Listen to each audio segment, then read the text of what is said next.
तर भाई लोक कसं सगळं बेस ना.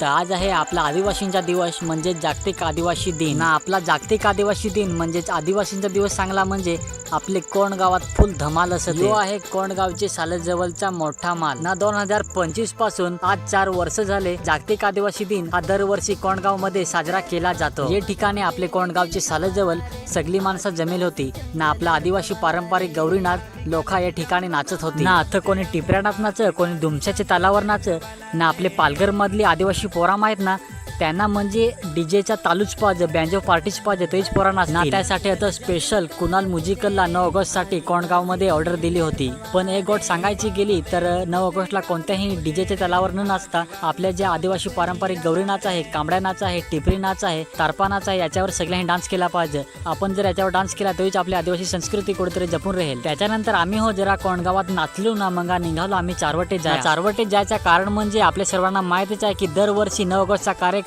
चारोटी ब्रिजवर राहतो. त्यासाठी स्पेशली शाखाभाईला म्हणजे माणा युट्यूब कलाकार म्हणून जयेंद्र धांगडा आणि वेशुक हे दादा यांनी युट्यूब कलाकार म्हणून आमंत्रित केलं होतं ना. चारवटे त्यांनी पोहोचलो ना. नांगत होतं बरं बाबूबाई बरं फार गर्दी आहे ना. सगळी गर्दी 9 ऑगस्टला चारवटे पालघरला डालणार आहे ना. मी मग स्टेजवर गेलो, माझा सत्कार बित्कार झाला. मित्रा गोष्ट सांगायची गेली, जेव्हा स्टेजवर माझा सत्कार होत होता तो क्षण माझ्या आयुष्यातला एवढा आनंदाचा होता तो क्षण माझ्या शब्दाद्वारे मी तुम्हाला सांगू शकत नाही. मित्रा तुम्ही मला युट्यूबवर ना इंस्टावर जर चांगला सपोर्ट कराल तर आपण लवकरच एक उंच भरारी घेऊ. तर मित्रा आपला युट्यूबवरती एक युट्यूब चॅनल सुद्धा आहे शाखाभाई या नावाने. तर आपल्या चॅनलला आणि आपल्या इंस्टा आयडीला नक्की फॉलो सबस्क्राईब करा. आपल्या युट्यूब चॅनलची लिंक कमेंट मध्ये दिलेली आहे.